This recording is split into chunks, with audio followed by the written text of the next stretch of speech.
Turning now to the escalating tensions between Russia and Ukraine. President Biden meeting with his national security team as the U.S. negotiates for a diplomatic solution to the crises at the two countries' shared border. ABC's White House correspondent Mary Alice Parks is on the North Lawn with more on that story. Good morning, Mary Alice.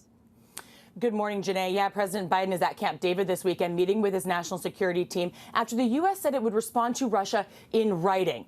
But big picture, both sides are talking about talking more, which could be a good sign that perhaps the immediate threat of invasion has tempered just a bit. After another round of high-stakes talks, the Biden White House is hoping the door for diplomacy with Russia might still be open. We read as well that further diplomatic discussions would be the preferable way forward.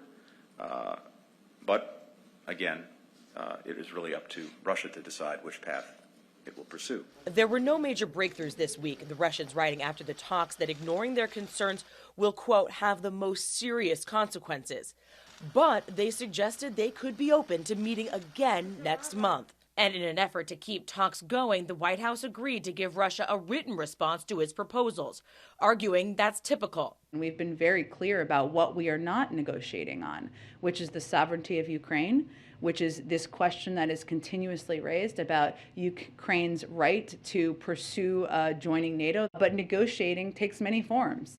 On the ground, the situation as tense as ever. Russian troops still on the border with Ukraine, and this week Russia sending more troops to Belarus too, a country bordering NATO allies and Ukraine to the north. The former U.S. ambassador to Ukraine telling ABC News, the Ukrainian people are determined. They are ready to fight. Russia denying any plans to invade Ukraine after President Biden had to clarify his remarks that a, quote, minor incursion from Russia might be met with a lesser response.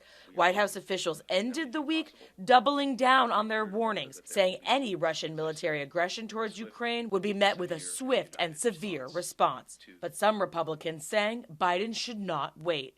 He should send U.S. forces to shore up NATO's eastern flank now, before it's too late. I was told teams here are making preliminary plans to send U.S. troops to NATO countries in Eastern Europe if Putin invades. President Biden had threatened that, and they want to make sure they are ready just in case. Eva? Mary Alice Parks for us there. Thank you. Well, hey there, GMA fans. Robin Roberts here. Thanks for checking out our YouTube channel. Lots of great stuff here. So go on, click the subscribe button right over here to get more of awesome videos and content from GMA every day, anytime. We thank you for watching, and we'll see you in the morning on GMA.